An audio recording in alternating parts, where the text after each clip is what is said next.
What if the most dangerous secret of a world at war was not a battle plan, nor a new weapon, but a message from the dead?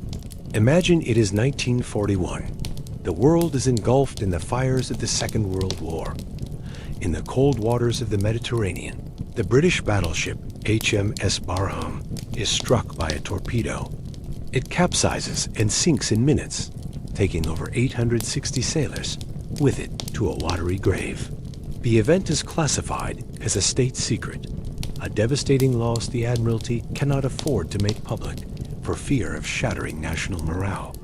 Yet months before the official announcement, in a dimly lit seance room in Portsmouth, a Scottish housewife named Helen Duncan weeps.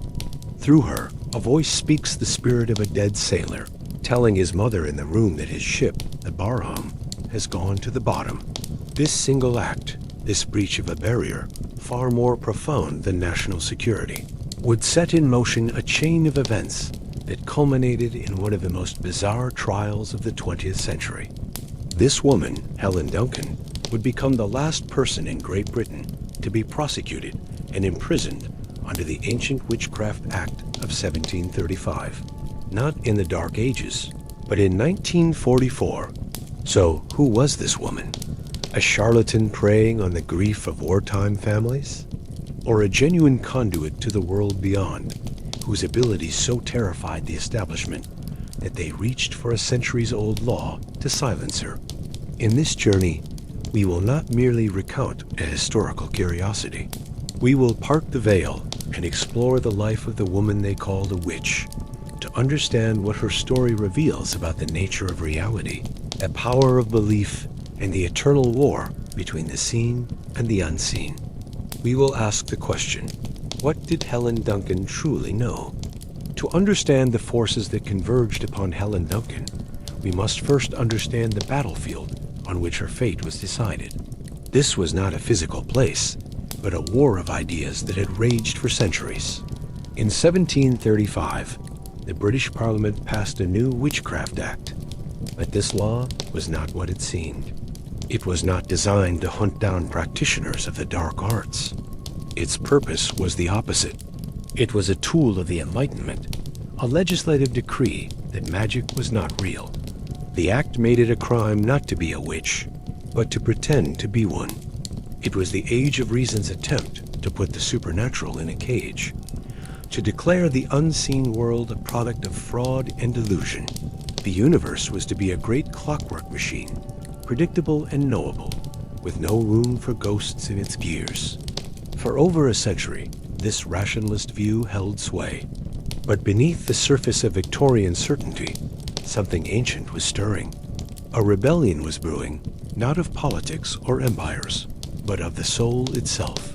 This was the birth of modern spiritualism. It erupted in the mid-19th century, a direct and explosive challenge to the disenchanted world. It claimed that the veil between life and death was not an absolute wall, but a permeable membrane. It promised what science and religion could no longer offer: erect, personal, and tangible proof of survival. Seance rooms became the secret laboratories of this new faith. Here, in the flickering gaslight, ordinary people sought to witness miracles. They were hungry for connection in an increasingly impersonal, industrial world. The movement offered a radical democracy of the spirit. Anyone, it was believed, could potentially communicate with the departed. This was not an abstract theology. It was experiential. It was tactile. Phenomena like table tipping, automatic writing, and most controversially, the production of ectoplasm, a strange, ethereal substance said to be the raw material of spirit manifestation, captured the public imagination. Then came the Great War, a cataclysm that tore a generation from the world, leaving behind a void of grief so immense it threatened to swallow hope itself. In this landscape of loss, spiritualism didn't just grow, it detonated. The desire for one last word, one final reassurance from a lost son, brother, or husband became a primal need. It was into this world, a world officially governed by scientific materialism, but privately desperate for spiritual proof, that Helen Duncan emerged. She was not merely a product of her time. She was a focal point for this 200-year-old conflict. Her seance room was the final theater of war between the act that declared spirits a fraud and the human heart that refused to believe it. Helen Duncan was not a subtle medium. Her alleged gift was not one of quiet whispers in the mind or gentle nudges of intuition. She was a physical medium, a practitioner of the rarest, most astonishing, and most heavily scrutinized form of spirit communication. To understand her is to step away from the abstract and into the visceral. It is to confront the phenomena so strange. It challenges our very understanding of the physical laws that govern reality. The heart of her mediumship, the engine of her phenomena, was a substance known as ectoplasm. The word itself conjures images of strange, ethereal mist, but witness accounts describe something far more tangible. They spoke of a living, luminous substance, like a cross between smoke and raw silk, or a form of spiritual clay that would issue from her body while she was in a deep trance. It poured from her mouth and nose, a cloudy, white or grayish material that seemed to possess a life of its own. Her followers believed this was not a mere party trick. It was a biological process of the spirit. Think of the medium's body as a unique kind of transformer. In the deep stillness of the trance state, her own vital life force, what ancient traditions might call prana or chi, was supposedly drawn upon and converted into this externalized, pliable substance. The ectoplasm was the raw material, the bridge between worlds. Once externalized, the spirit communicators, the souls of the departed, could then allegedly use this substance. They could weave it into a temporary voice box, a larynx made of light and energy, to speak directly to their loved ones with their own recognizable voices. This was the purpose of this spirit trumpet, a simple aluminum cone that was said to float around the room, amplifying these ethereal voices. A seance with Helen Duncan was an immersive theatrical experience. It would begin in near total darkness, with the sitters, often grieving family members, joining hands and singing hymns. The vibration of the music was said to help build the power, to raise the energetic frequency of the room, and assist the medium. Helen would sit apart, usually in a simple roped-off area known as the spirit cabinet. As she entered her trance, her breathing would become deep and labored. Then the phenomena would begin. First, the voices from the trumpet, greeting attendees by name, sharing private memories. Then, perhaps, the touch of a hand out of the darkness, a gentle caress meant to comfort and prove a presence. But the pinnacle of her seances was full-form materialization. Using the ectoplasmic stream as a scaffold, spirits would allegedly build temporary, recognizable forms of themselves. Faces would appear in the gloom, animated and real. Small, childlike spirits, like her famous guide Peggy, would be heard walking around the room, touching the sitters. Her primary spirit guide, a man named Albert Stewart, acted as the master of ceremonies from the other side, his voice directing the proceedings, ensuring the safety of the medium, and deciding which spirits could come through. This was the promise of a Duncan seance. Not just a message from the dead, but a reunion. A fleeting, tangible moment where the veil was not just parted, but utterly torn away. And it was this physical, undeniable claim that would make her both a saint to the believers and an irresistible target for the skeptics.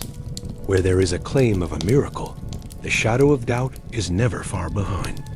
And the shadows surrounding Helen Duncan were deep and persistent. The very nature of her physical mediumship invited intense scrutiny. If spirits could truly manifest, touch, and speak, then this was not a matter of faith, but a matter of fact, a fact that should be provable. And so, the psychic researchers came, men who saw themselves as pioneers, attempting to apply the rigor of science to the realm of the soul. The central accusation against Helen was as simple as it was grotesque, that she was a regurgitator.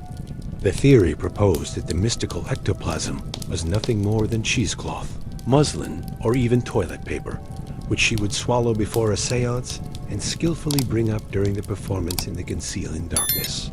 The spirit faces were said to be crude masks or cutouts from magazines, pinned to the cloth and manipulated by Helen herself. To her detractors, she was not a conduit for the spirit world, but a cunning conjurer, an expert in the art of controlled vomiting, preying on the desperate hopes of the bereaved. In 1931, this clash between belief and skepticism came to a head. Helen agreed to be tested by the renowned and controversial ghost hunter, Harry Price, at his National Laboratory of Psychical Research. The conditions were strict. She was searched, X-rayed to prove she had no hidden objects in her body, and made to drink methylene blue dye to ensure anything she produced from her stomach would be stained. For several sittings, nothing definitive happened. But on the final day, a sample of her ectoplasm was secured. Price's analysis was damning. He declared it to be a piece of cheesecloth, deliberately woven to look like a spirit hand. Later tests by others would claim to find materials like paper pulp mixed with egg white. The scientific world declared her a fraud. Yet her followers saw this not as exposure, but as a fundamental misunderstanding of the process. They argued that the very act of hostile, skeptical investigation corrupted the phenomena. They posed a profound, almost unanswerable question. What if genuine ectoplasm, when subjected to the cold, analytical gaze of disbelief, or the sudden shock of capture, is forced to mimic the crudest materials of our world? What if the spiritual energy, in its panicked retreat, simply grabs onto the nearest physical analog? In this view, the cheesecloth wasn't proof of fraud. It was the wreckage of a miracle, a spiritual process that had been violated and broken. She was, they claimed, a victim of a scientific witch hunt. This is the labyrinth we find ourselves in, a place where proof and belief become hopelessly entangled. And it is this controversy that makes the HMS Barham incident so electrifying. In 1941, when she revealed the sinking of the secret battleship, which side of Helen Duncan was at work? Was it the fraud who had somehow stumbled upon one of the biggest secrets of the war, perhaps through loose talk in the port city of Portsmouth? Or was it the genuine medium whose connection to the other side was so powerful it could bypass military censors and government secrecy? To the British Admiralty, the distinction was dangerously irrelevant. The source of the leak did not matter. What mattered was that in the midst of a war for survival, a civilian woman in a dark room was announcing state secrets. Whether they were whispered by spies or by spirits, the result was the same: a threat to national security. The gears of the state began to turn. They were no longer investigating a fraud. They were hunting a leak, and they would use any weapon they could find to stop it. The story of Helen Duncan is not a simple instruction manual. Her path of full-form materialization is a perilous and perhaps bygone road, fraught with dangers both spiritual and physical. To attempt to replicate, it would be to miss the point entirely. The true practical wisdom encoded in her life is not about producing ectoplasm, but about learning to navigate the frontier between the world we see and the far vaster world we sense. The application for us lies in two key arts: connection and discernment. First, connection. Every one of us has the potential to create what we might call an inner seance room. This is not a place of darkness and trumpets, but a sanctuary of profound inner stillness. The technique is a form of deep, receptive meditation. Find a time and place where you will not be disturbed. The darkness you seek is the closing of your eyes to the outer world. The hymns you sing are the silent vibrations of your own focused breath, or a simple mantra designed to quiet the static of the conscious mind. The spirit cabinet is your own inner space. Your goal is not to demand a spectacle. It is to do one thing: listen. Listen not for booming voices, but for the subtle shifts in your own awareness. The unexpected ideas, the quiet feelings, the whispers of intuition that arise when you finally give them the silence to be heard. This is the beginning of all true mediumship, a relationship with the unseen dimensions of your own consciousness. Second, and just as crucial, is the art of discernment. Helen's story is a masterclass in the confusion that arises when powerful phenomena are met with either blind belief or cynical denial. We must walk a middle path. The practical tool for this is energetic resonance. When you encounter a piece of information, a teacher, or even an intuitive feeling of your own, learn to check its resonance within your body. Close your eyes and present the idea to your inner self. Does the feeling that arises feel expansive, light, clear, and affirming?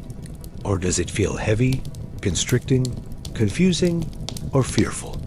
Your body is a finely tuned instrument that cannot lie.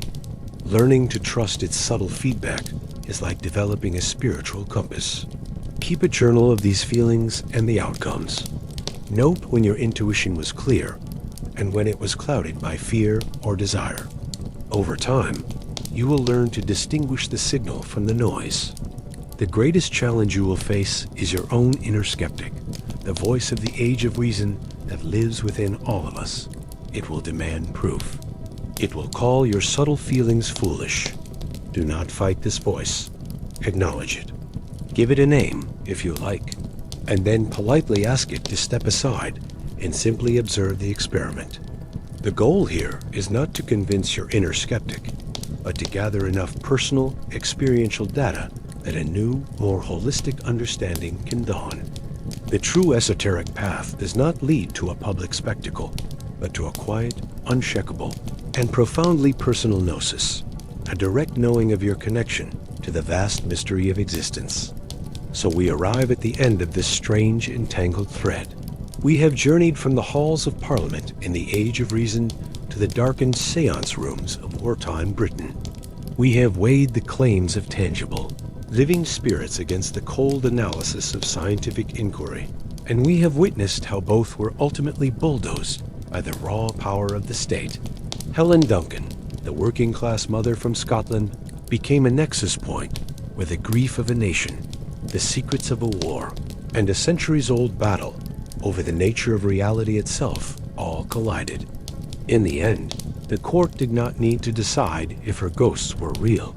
In 1944, she was found guilty under the Witchcraft Act of 1735 specifically, for conspiring to pretend to conjure spirits. The charge was a paradox. She was imprisoned for faking a power the law had long ago declared to be fake. She served 9 months in London's Holloway prison. Her supporters saw her as a martyr, silenced for a truth the world was not ready to hear. She died in 1956, and many in the spiritualist community believe her health was broken by her imprisonment, and that her death was hastened by the ordeal. The ultimate truth of Helen Duncan's abilities may be lost to us, buried with her under a shroud of conflicting testimony, passionate belief, and cynical accusation. But perhaps her story isn't meant to provide us with a neat and tidy answer. Perhaps it serves as a permanent reminder that the world is far stranger than our tidy philosophies admit. It forces us to ask, what do we do when faced with the impossible? Do we dismiss it, as the law did? Do we accept it without question, as her followers did? Or do we hold the question itself, allowing it to expand our sense of what is possible? The Witchcraft Act was repealed shortly after her case, but the spirit of it lives on. It lives on in the reflexive dismissal of our own intuition, in the fear of exploring the unseen landscapes within ourselves. The real trial of Helen Duncan is not the one that took place in a courtroom in 1944. The real trial is the one that now takes place in your own mind. We encourage you to reflect on her story and begin the work in your own inner seance room. Listen quietly and with discernment for the truths that wait for you in the silence. If this exploration has resonated with the seeker within you, then join our circle. Subscribe to the Serpent Scroll to continue deciphering the esoteric truths hidden within history. Like this video to signal your appreciation and strike the notification bell so you're always present when the next scroll is unfurled. Until next time, keep questioning the veil.